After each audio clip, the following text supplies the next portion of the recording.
Hey everybody, I wanted to do something a little bit different than what I normally do in my videos. My videos are most of the time focused on leadership development and how we can position and equip all of our leaders to be great at leading their teams and delivering on what they're accountable for in an organization.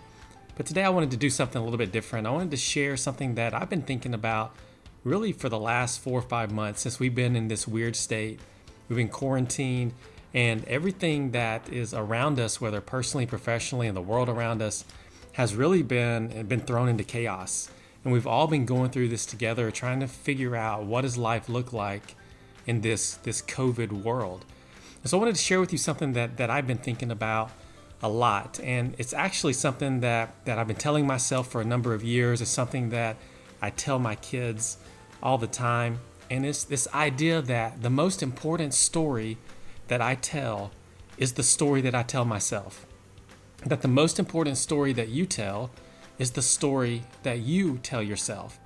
And for me, what that means is that there's a pattern of thought, or there's a narrative that's on repeat in my mind. And that story that I'm telling myself is the most important story because it impacts the way that I think, the way that I feel, the way that I act. It can lead me to feeling very anxious, very frustrated at times, very irritated at times. It can lead me to feeling joy and excitement and happiness, depending on what that story is that I'm telling myself. And so the most important story that we tell is the story that we tell ourselves. And so I've been thinking about that a lot lately because I know that over the last 4 or 5 months, there's been times where it's been a struggle for me. I have felt anxious. I have felt frustrated. I have felt a little bit like my hope is leaking at times. I've felt confused. I've felt stressed. I felt all of these things when it comes to my own mental health. And so I just wanted to take a moment and share with you some things that I do, some steps that I take to make sure that the story that I'm telling myself is a healthy story, because that's the most important story that I'm telling, is that. So I just wanted to share with you some steps that I take to help me make sure that that story is the best story and it brings the best out of me and puts me in the best situation when it comes to my own mental health. And so the first thing for me that I think about is identifying what story am I believing in the first place?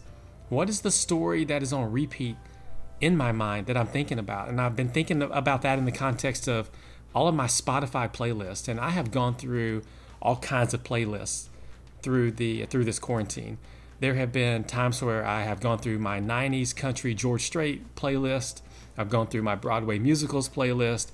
I've gone through my 80s and 90s Chicago love ballad playlist, which is probably more information than you want to know about my musical interest. I've listened to my kids. I have 3 kids. I've listened to their playlists, which I have no clue what that music is or the artist. I'm not really up to speed on that.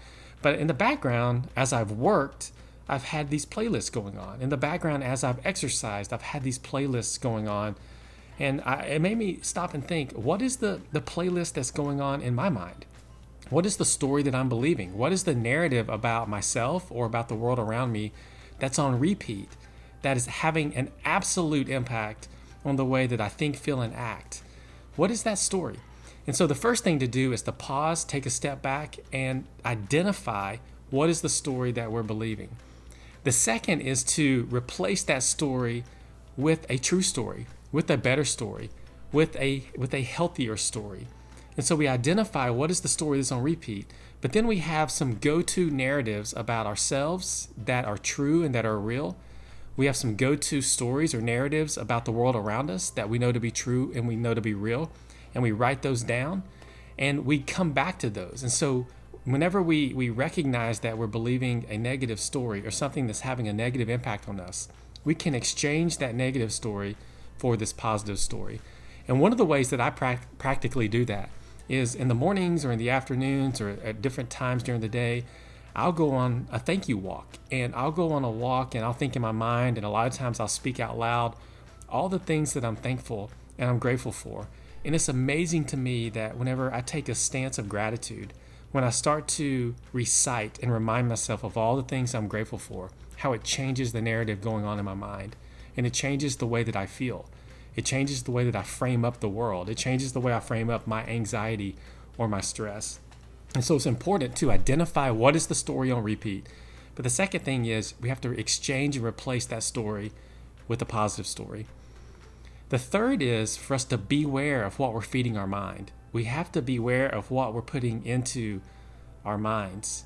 And the way I thought about it was, if I went to the doctor today, if you went to the doctor today, and the doctor told me that I have heart disease, and the doctor told me that if I don't change the way I eat, if I don't change the way I exercise, if I don't change the way I sleep, if I don't change my lifestyle, then there's going to be a negative impact on my life.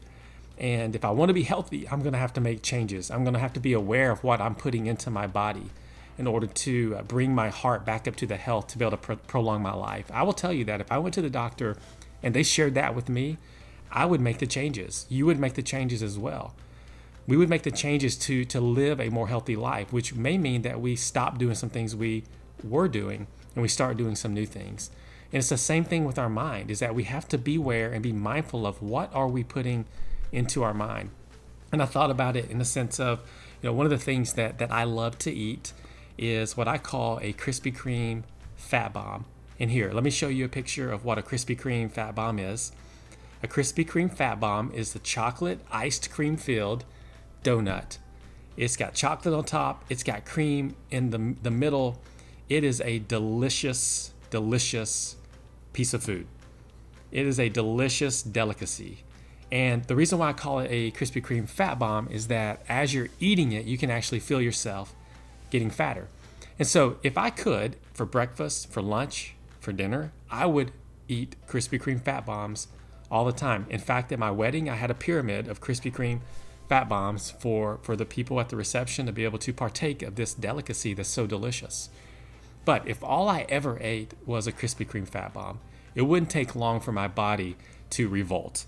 It wouldn't take long for my body to respond in a negative way, because I'm not feeding my body the nutrients that it needs in order to be healthy and to survive. And I wonder how often do we feed our minds with things that don't lead us to health? Things that we listen to, things that places we put ourselves around, people we put ourselves around, the story that they're helping to tell us. But what are we feeding our minds? And I think it's important to go on the offensive and make sure that we're not feeding our minds with the things that will lead to the negative impact or impact negatively our mental health. But we feed our minds with the things that are the right stories that we want to believe, the things that are right, the things that are pure, the things that are excellent, the things that are lovely, the things that are edifying for us, that we would think about those kind of things, and that would be really the script of the story, of the narrative that we believe in our mind. So we want to first identify what story are we believing, exchange the negative, unhealthy stories with a positive story, be very mindful and beware of the things that we're putting into our mind. And the last is this, is to not isolate ourselves, but to stay connected and to stay vulnerable. And for me, whenever I start to feel the negative effects, or I start to believe a story that isn't the most healthy story for me to believe, a lot of times it's because I'm isolated. It's because I'm disconnected from people, and I'm not being vulnerable with people of what's going on inside and outside of me. And so it's important for us, if we want to have a story that's positive, if we want to have a narrative that leads us to health, then we have to stay connected to people, and we have to stay vulnerable with those people that we trust. And there's power whenever we bring people into what's going on, and they can help us interpret our experiences. They can help us reshape the story that we're believing, so that the story we're believing is the most healthy one that leads us to the most healthy mental state. So remember those four things. They're things that I do that help me make sure that the story I'm telling myself is the most healthy story, because the most important story that I tell is the story that I'm telling myself, and I want to make sure that it's the right story. And so those are 4 tips that I have, things that I do to practically make sure that the story I'm telling myself is the most healthy story that it can be, knowing that the story I tell myself is the most important story that I tell.